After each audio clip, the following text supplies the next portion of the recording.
This video is brought to you by CatBeast.com. Design your own custom snapbacks and hats. Yo, what's good guys? This is Nightwing2303 from WearTesters.com. Today we got a very special shoe for me to review. It's one of my personal favorites. As you guys know, I love the Air Penny line, and this is the Nike Air Penny 4 2017 Retro. Now these guys right here, they don't have an official release date. They are retailed at $160, and big thank you to my friend Joe Evans. He actually had these at his local Finish Line, and I asked him, I was like, yo, can you please go give me a pair? Actually, shout out to MJO23Dan first, because he kind of like stalked my timeline, I guess, on Twitter. Anybody that's gonna take that serious, I was just messing around. But MJO23Dan saw that I was talking to somebody else that had grabbed these. He lives in the same area as Joe. So Marvin butted into the conversation, was like, yo, ask Joe to go pick you up a pair. So I did, and Joe was like, yo, I got you, man. And I was like, so thank you guys so much, both of y'all.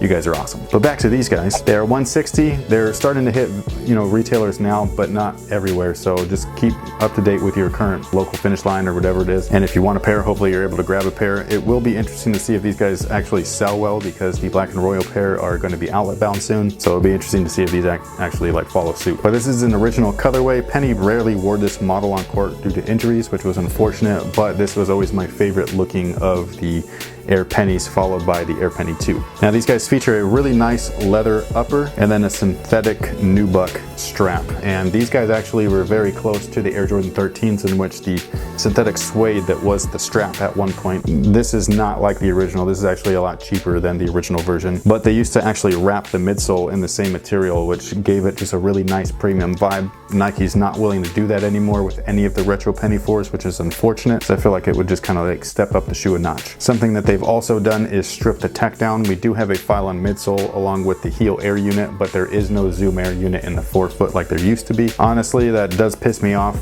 but when I tried on the shoe, the Pylon is so soft that it almost feels like zoom, so I can't be too mad as far as comfort goes. It's just a bummer because I don't feel like you should have to like fake your own sneaker just to retro it, you know what I mean? Like, I don't know, and something about it just rubs me the wrong way, but it is what it is. The bottom of the shoe features some interesting traction, which does include herringbone as well as this really aggressive wave look at the toe. These actually did not have the best traction on court. They're playable, but it just wasn't the best. And then they also have a small carbon fiber shank at the midfoot. The synthetic overlays, which include the strap as well as these little royal blue hits, just look really cheap the more that I look at the shoe. I absolutely love the shoe, but the more that I look at it, the more I get a little bit disappointed because the materials are just not on point other than the leather itself. Now these guys have a really cool strap. They actually fold over then back over, so it's really cool. They're a pain in the butt to get on, but once they're on foot, they're super comfortable. So they go through this guy right like that, out through there, and then we used to just rock them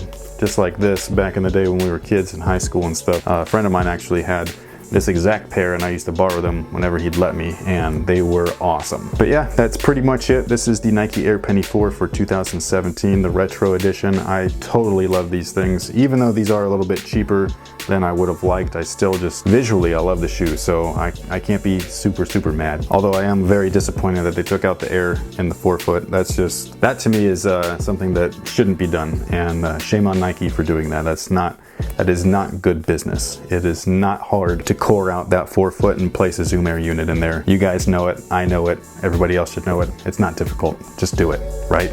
Huh? Punny, maybe?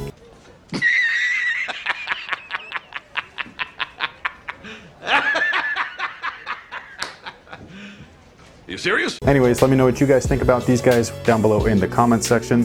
Are you a fan of the Penny line? Are you not? Some people aren't for some reason, even though these came out around the same years as all the Air Jordans that are so hype and popular. I mean, they're very similar design-wise and material-wise, so why you wouldn't like one over the other, I really don't know, but to each his own. So let me know if you guys are feeling these. Are you guys gonna pick them up, or are you gonna wait for them to hit clearance? They do fit true to size for anybody wondering. If you are a wide footer, I would suggest going up half a size, and remember, they are a pain in the ass to get on no matter what your foot shape is, so keep that in mind. But thank you guys so much for watching. Thanks for all your support. Again, big thank you to Marvin and Joe. Really appreciate you guys, and until next time guys, have a good one.